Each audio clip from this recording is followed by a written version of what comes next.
কই আমার মাইয়ের চাকর জামাইটা কই আছে নাকি বাড়িতে?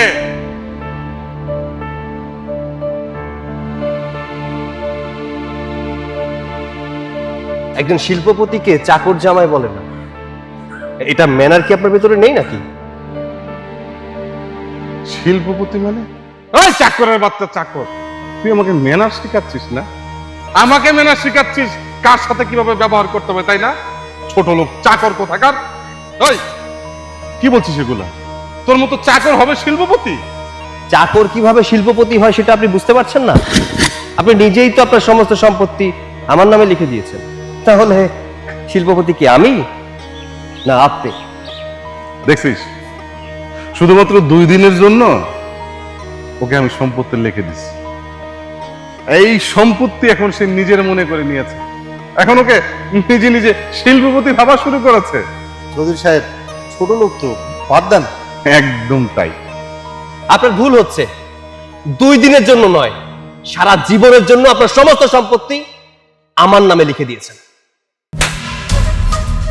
কত বড় সাহস! হ্যাঁ, তোর সাথে জাস্ট 2 দিনের জন্য আমাকে বিয়ে দিল, আর তুই কি মনে করে নিলি আমার বাবার সকল সম্পত্তি তুই তোর নামে করে নিবি? অহংকারী মেয়ের হাতে থাপ্পড় খেতে কিন্তু আমার খারাপ লাগে, কারণ মিষ্টি বউ আমাকে থাপ্পড় দিয়েছে। ঠিক আছে, যেহেতু বিষয়টা আপনাদের কাছে ক্লিয়ার না, আমি সব কিছু ক্লিয়ার করে দিচ্ছি। Just wait. বাবা, বাবা আমি কিছু বুঝতেছি না, ও এটা কি বলে গেল? হ্যাঁ, শ্বশুর আব্বা, এই যে আপনার দলিল একটু ভালো করে পড়ে দেখেন না। আপনি তো কখনো পড়েননি, বিশ্বাস করছেন, একটু পড়েন না কি লেখা আছে এখানে, একটু পড়েন। দেখেন এই যে ভালো করে লেখা আছে, এই যে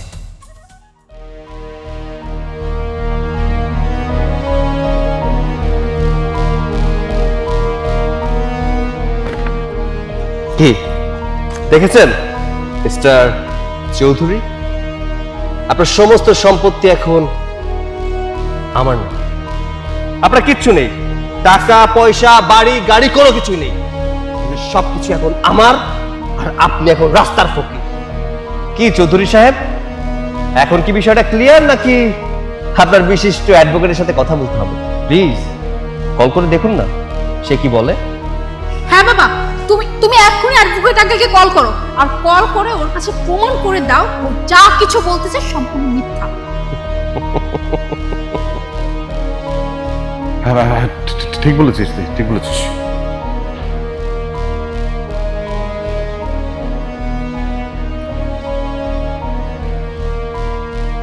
হ্যাঁ অ্যাডভোকেট, আমি তোমাকে যে দলিলটা করতে বলেছিলাম, মানে আমার মেয়ের জামাইকে 2 দিনের জন্য, সেটা তুমি কি করেছো?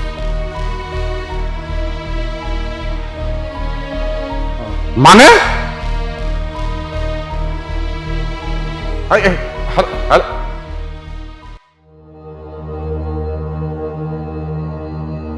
বাবা, বাবা কি বলো আঙ্কেল, কি বলো? বলো আমাকে, বলো। সবকিছু মিথ্যা, তাই তো? ও যেটা বলছে সবকিছু মিথ্যা।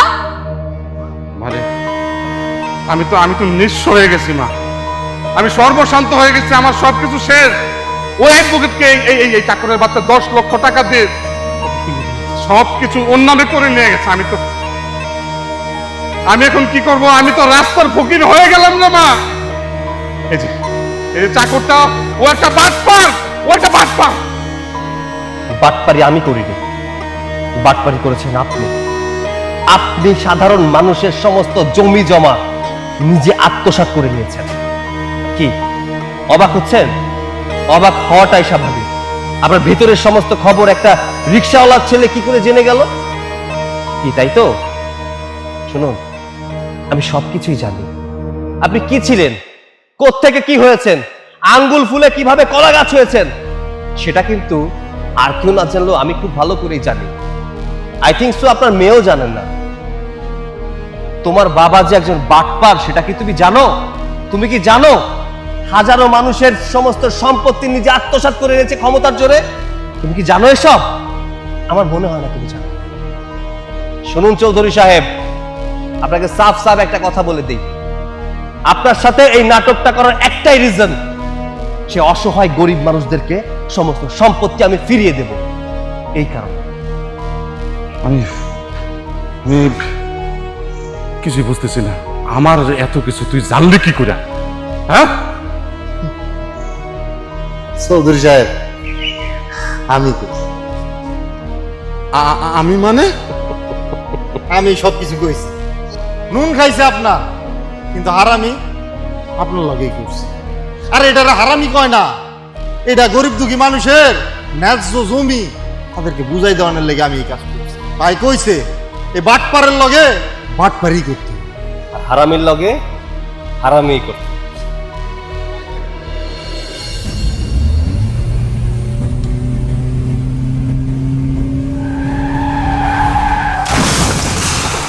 ম্যাডাম এটা কি করলেন আপনি? আপনারা বারবার আমার গাড়ি দেন, আপনি গাড়ি চালাতে পারবেন না। ইটস ওকে, একটু ধাক্কাই তো লেগেছে।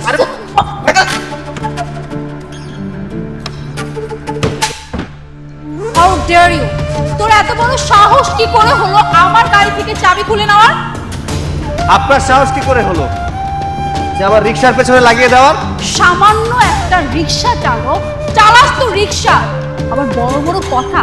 আমার গাড়ি থেকে আমার গাড়ির চাবি খুলে নিছিস, আবার মুখে মুখে তর্ক করতেছিস আমার সাথে।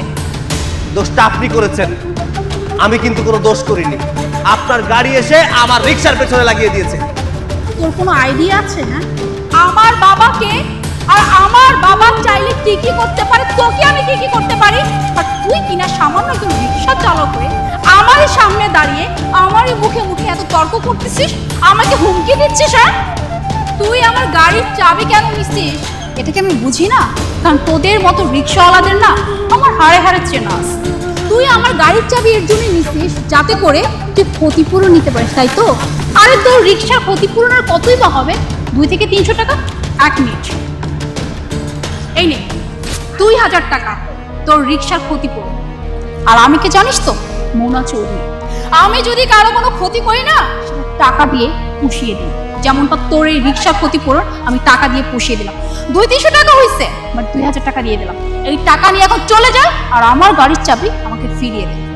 মোনা চৌধুরী, আপনার টাকা আপনার কাছেই রাখুন।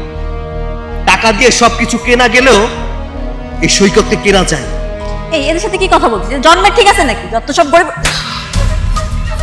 এই মুখ সামলে কথা বলুন, যা মুখে আসছে তাই বলবেন না। কার জন্মের ঠিক নেই? আমার জন্মের ঠিক নেই আপনার।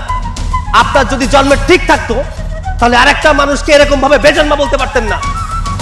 আর আপনি টাকার দম্ভ দেখাচ্ছেন, তাই না? শুনুন, টাকার দম্ভ সবাইকে দেখাবেন না। টাকা দিয়ে সবাইকে কেনা গেলেও আমাকে কেনা যায় না। সো সে সরি, আমি আপনাকে চাবিটা দিয়ে দিচ্ছি। সরি বলুন, সরি বলুন। কি বললে তুই? ক্ষমা? তাও আবার আমি? তোর মতো একটা রিক্সাওয়ালার কাছে মোনা চৌধুরী ক্ষমা চাইবে? বুঝছেন, আমি যদি 1000টা অন্যায় করি তবুও না কারো কাছে মাথা নত করে কোনদিন সরি পর্যন্ত বলি না, ক্ষমা তো দূরের কথা। ওকে ফাইন, আপনি যতক্ষণ না পর্যন্ত আমাকে সরি বলবেন, গাড়ির চাবিও আমি আপনাকে দিব না। এ ভাইজান দাঁড়ান দাঁড়ান দাঁড়ান। ম্যাডাম কইতেছিলাম কি, দোস্ত আম করে গাড়ি তো আপনি লাগাই দিছেন, তাই কইতেছি আপনি মাপ চাইলেন। আর যদি এই বিষয় বড় সাহেবে জানে আমার অনেক বকাঝকা করবো, প্লিজ আপনি মাপ চাইলেন। শুধুমাত্র আমার বাবার কথা বলছো বিধায় আমি ক্ষমা চাইতেছি। আর এই যে তুই নিজেকে বেশি বড় ভাবিস না যে আমি তোর কাছে ক্ষমা চাইতেছি, ঠিক আছে? আমি যতই ক্ষমা চাই না কেন, আমি না কোনোদিন তোর কাছে মাথা নত করব না। Anyway, I am sorry.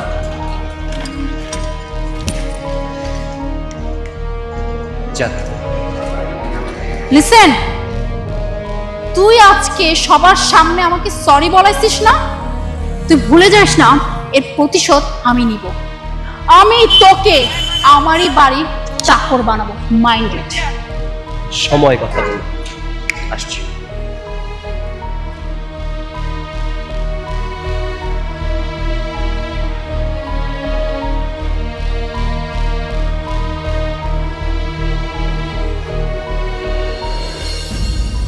যেটা বলছিস এটা হয় না, এটা হতে পারে না। তুই আমার মেয়ে হয়ে রাস্তার একটা ছেলেকে বিয়ে করবি? আচ্ছা তুই একটা কথা ভাবছিস যে ওর সাথে সংসার করলে তোর জীবনটা দুর্বিষহ হয়ে যাবে? আরে আমার যে বন্ধু আছে আব্দুল্লাহ মামুন, তার ছেলের সাথে তোর বিয়ের কথা চলছে। সে আমাকে প্রস্তাব দিয়েছে, সে একটা ইন্ডাস্ট্রিয়ালিস্ট। সেখানে তুই রানীর মতো থাকবি, আর তুই কি বিয়ে করতে চাচ্ছিস একটা রাস্তার ছেলেকে?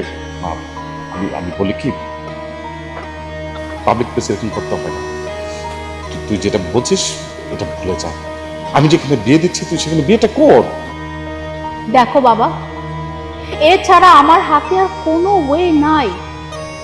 ওই ছেলে আমার সাথে যে কাজ করছে তার প্রতিশোধ তো আমি নিবই, আর ওকে আমি আমার বাড়ির চাকর বানাবই। আর এর জন্য একটাই ওয়ে, সেটা হচ্ছে বিয়ে। কারণ এটা ছাড়া ওকে আমি কোনোভাবে আমার বাড়ির চাকর বানাতে পারবো না। কারণ আমি ওর ব্যাপারে অনেক খোঁজ নিয়েছি বাবা। ও টাকার কাছে বিক্রি হওয়ার মতো ছেলে না। ওকে আমি কোটি টাকা দিয়েও না কিনতে পারবো না। তাই আমার কাছে একটাই পথ খোলা, সেটা হচ্ছে বিয়ে। আর এর জন্যই আমি ওকে বিয়ে করে আমার বাড়ির চাকর বানিয়ে আমি আমার প্রতিশোধ নিব। মারে, জিদের বসে এমন কাজটা করিস না, তোর জীবনটা দুর্বিষহ হয়ে যাবে। আমি তোর বাবা, আমি তোকে বলছি, কথা দিচ্ছি যে আমি তোকে ভালো একটা জায়গায়, ওই যে আব্দুল্লাহ মামুন তার ছেলের সাথে তোকে বিয়েটা দিব। তুই সেখানে রাজরানীর মতো থাকবি। তুই এটা বলে যে আমি প্রয়োজনে ওই ছেলেটার শাস্তির ব্যবস্থা করছি, প্রয়োজনে ওকে আমি দুনিয়া থেকে সরিয়ে দেবো। তারপর তুই এই কথাটা বলিস না। বাবা, আমি সবকিছু জানি। তুমি যা যা বলতেছো সবকিছু জেনে বুঝে তারপরে আমি তোমার কাছে এই কথা বলতেছি।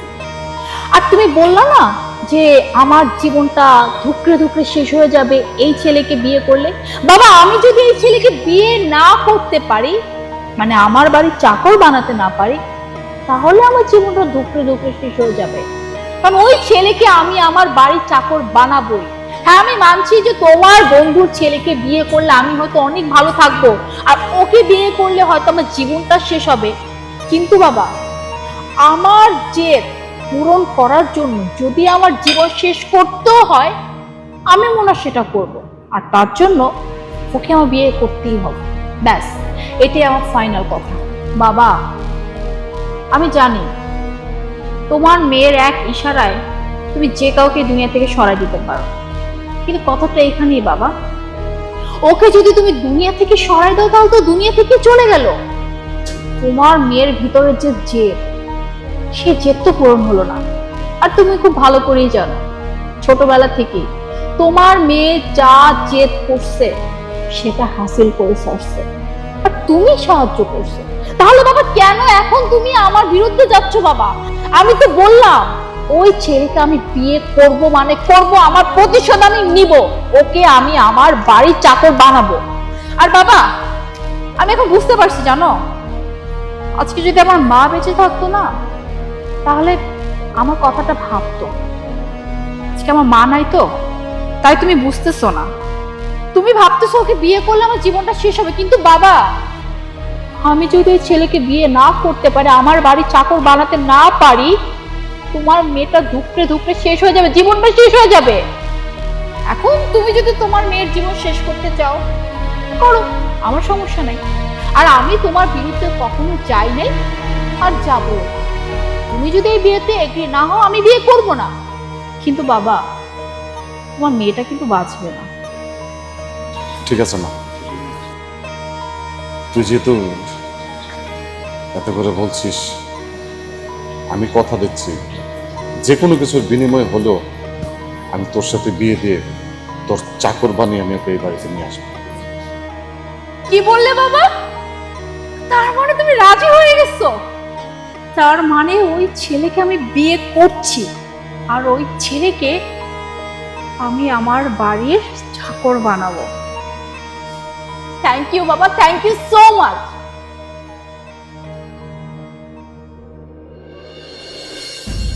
অসম্ভব, লাখ টাকার বিনিময়েও আমি বিক্রি হব না। আমি ওই মেয়েকে আগেই বলেছিলাম যে লাখ টাকা দিলেও ওই বাড়ির চাকর তো আমাকে বানাতে পারবেই না, কখনো আমাকে কিনতেও পারবে না। আর হ্যাঁ, আপনি এখানে কেন এসেছেন আমি খুব ভালো করে বুঝতে পেরেছি। আপনি চান ওই মেয়েকে আমি বিয়ে করে ওই বাড়ির চাকর হয়ে থাকি। আই এম সরি, আমি এই প্রস্তাবে কখনোই রাজি হব না।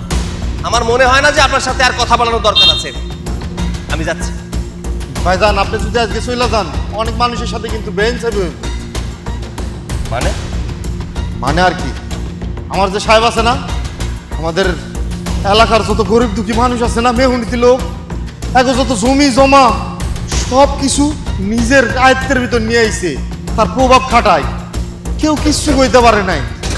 সবার কষ্টের টাকা দিয়ে যে জমি কিনছে, বাড়ি কিনছে, যেই দেখছে কারু প্রতিবাদ করার মতো লোক নাই, সবার জমি জমা হরপ নিছে, কেউ কিচ্ছু কইতে পারে না। আরে আজব ব্যাপার তো। আপনার সাহেব কার জমি জমা নিয়ে নিল সেটা আমার তো ব্যাপার না, সেটা আমার ব্যাপার নাকি? সেটা আপনার ব্যাপার, আপনার সাহেবের ব্যাপার, আপনারা বুঝে পারেন। আরে আমি এই বিষয়টাই বুঝতে পারতেছি না, আপনি এইসব কথা আমারে কেন বলতেছেন? আপনাকে করার পেছনে কারণ আছে। আপনার ভেতরে যে ওই দিন আমি রাগটা দেখছি না, আমি বুঝতে পারছি। আমার সাহেবরে সাহায্য করার মতো লোক থাকলে আপনি আছেন। আমার সাহেব আর তার মাইয়া ওই দিন কথা কয়, আমি শুনতে পারছি। আমার ম্যাডামের তো আবার রাগ অনেক। আমার ম্যাডামের জেদ যে আপনারা বিয়ে কইরা ওই বাড়ির চাকর বানায় রাখবো। এর লেগা আমার সাহেব আপনার বাড়িতে প্রস্তাব নিয়ে আইব, তার মায়ের বিয়া আপনার লগে দেওয়ানের। আমি কইতেছি কি ভাই, আপনি এই বিয়াতে রাজি হয়ে যান। আমার সাথে বিয়ে করানোর সাথে মানুষের জমি জমা, মানে আমি কিছু বুঝতে পারতেছি না, একটু বুঝাই বলবেন আমারে। ভাইজান হ্যাঁ আমি বুঝাই কইতেছি আপনাকে। আপনি কি চান না এই যে গরিব দুঃখী মেহনতি লোকজনের যে বাড়ি বিটা কায়রা নিছে আমার সাহেব, এগুলো ফিরা পাক তারা, আপনার জন্য 10টা মানুষ ইনসাফ পাক? আপনি কি চান না? আপনি কি চান না যে এই গরিব দুঃখী মানুষ যেগুলা অন্যায়ের শিকার হয়েছে তারা ইনসাফ পাক? আমি এর লেগে আপনার কাছে আসা। আমার যে ম্যাডাম আছে না, সে অনেক জেদি মাইয়া, আর আমি জানি আমার সাহেব তার মাইয়ার জেদ পূরণ করতে সব কিছু করতে পারবো। তাই কইতেছিলাম ভাই, আপনার কাছে যখন বিয়ার আবদারটা নিয়ে আইবো আপনি রাজি হয়ে যান। আরে এটা কি মামার বাড়ির মোয়া নাকি? আমি তার মেয়েকে বিয়ে করতে গেলাম আর সে অন্যের হক মারা যে জমিগুলো আছে, সম্পত্তিগুলো আছে, সবকিছু ফেরত দিয়ে দিল। আপনি সেই আবদারই রাখেন না কেন? আমার সাহেব তার মায়ের জেদের জন্য সব আবদার পূরণ করতে রাজি। যেহেতু আপনার সাহেব একটা বাটপার, বাটপারের সাথে বাটপারি করতে হবে, তবে একটা ভিন্ন উপায়। ভাইজান কন্যা কি করা তাই, আমি আপনার লগে সবসময় আছি, আমার সবসময় আপনার পাশে পাইবেন। শুনুন, আমি তার মেয়েকে বিয়ে করতে রাজি হব, তবে একটা শর্ত দিয়ে। শর্তটা হচ্ছে, যেদিন আমি বিয়ে করব তার আগামী 2 দিন সমস্ত সম্পত্তি আমার নামে লিখে দিতে হবে। আমি যখন এই প্রস্তাবটা তাকে দিব, সে যদি রাজি হয়, কারণ জেদ পূরণ করার জন্য অবশ্যই রাজি হবে, তার মেয়েকে সে অনেক বেশি ভালোবাসে, সেই জায়গাটা হচ্ছে আমাদের পয়েন্ট। আপনি শুধু উকিলের সাথে কথা বলুন, আমার সাথে বসানোর ব্যবস্থা করুন, পরেরটা আমি দেখছি। ভাইজান উকিলের বিষয়টা আমি দেখতেছি, কিন্তু আপনি এই বিয়েতে তো রাজি? হ্যাঁ, আমি বিয়েতে রাজি।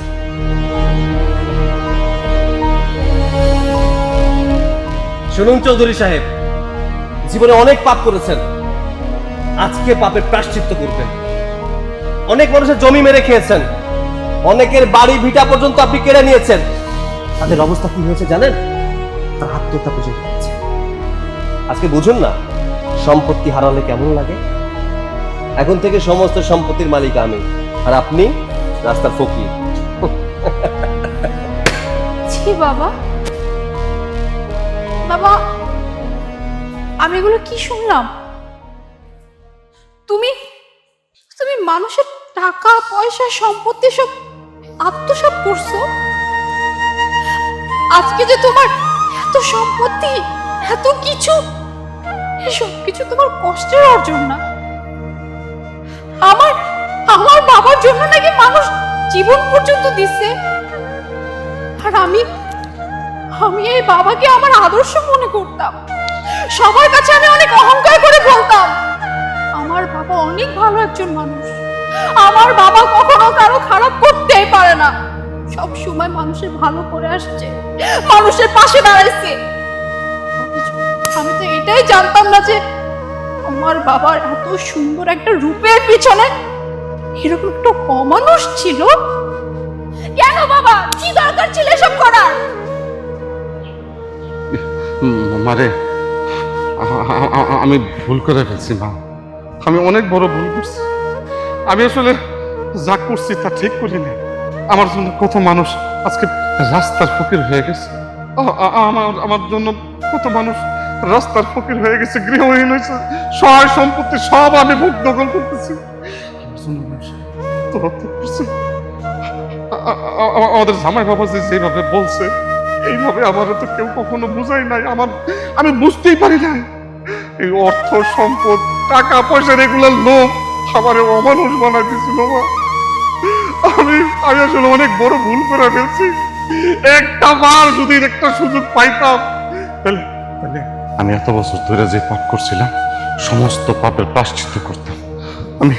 আমি ভালো হয়ে যেতাম মা, আমি একদম ভালো হয়ে যেতাম, একদম ভালো হয়ে যেতাম। বাবা বাবা তুমি আমার মাফ করে দাও মা, তুই আমার মাফ করে দিস। আমি অনেক বড় অন্যায় করছি, অনেক বড় পাপ করছি রে মা। আপনি যে আপনার ভুলটা বুঝতে পারছেন এতে আমি খুশি। মানুষ যখন ভুল করে আবার সেখান থেকে যখন ফিরে আসে তাই ক্ষমা করে দিতে হয়। আমি আপনাকে শুধুমাত্র একটা শিক্ষা দেওয়ার জন্যই কাজটা করেছি। আপনার কাছে একটা অনুরোধ, আপনি সবার জমিগুলো ফিরিয়ে দিবেন। এমন অনেক মানুষ আছে যারা এখন রাস্তায় রাস্তায় ঘুরছে, তাদের জমির উপরে আপনি ইন্ডাস্ট্রি করেছেন। আমি চাই তাদের জমিগুলো ফিরিয়ে দিন, আপনার পাপের প্রায়শ্চিত্ত করুন। তাই আমি আপনাকে শেষবারের মতো একটা সুযোগ দিচ্ছি, আপনার সম্পত্তি আমি আপনাকে ফিরিয়ে দিচ্ছি। নিন।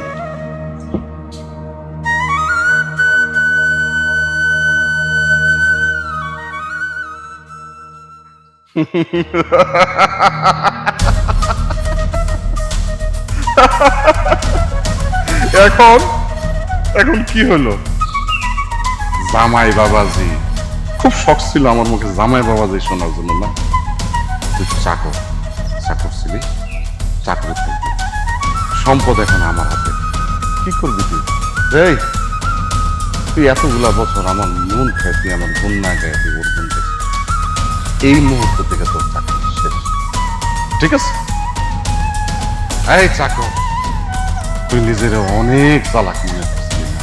অনেক ভাবছিলি আমার অ্যাডভোকেটে দিয়া সম্পদ লেখা নিয়া তুই ভোগ করবি, কিন্তু না, তুই জানি আমার দেখ এতক্ষণ যা করছি সব অভিনয় করছি, কারণ আমি একটা পাক্কা হারামি বাটপার। আর আমার কাছ থেকে তুই তোর মতো ফকিন্নির বাচ্চা, হ্যাঁ, একটা রিক্সা চালক, চাকরের বাচ্চা চাকর, তুই আমার কাছ থেকে সম্পদ নিয়ে নিবি আমার মতো বাটপারের কাছ থেকে?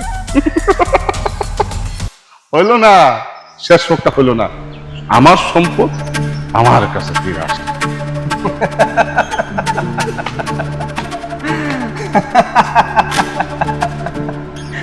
শ্বশুর আব্বা, আপনি যদি চলেন ডালে ডালে, আমি চলি পাতায় পাতায়। আপনার জামাই হয়েছি, আপনার মেয়ের জামাই হয়েছি, একটু বুদ্ধি যদি না থাকে তাহলে হতে পারতাম না। শুনো, কুত্তার লেজ্জা কোনোদিন সোজা হয় না, সেটা আমি খুব ভালো করেই জানি।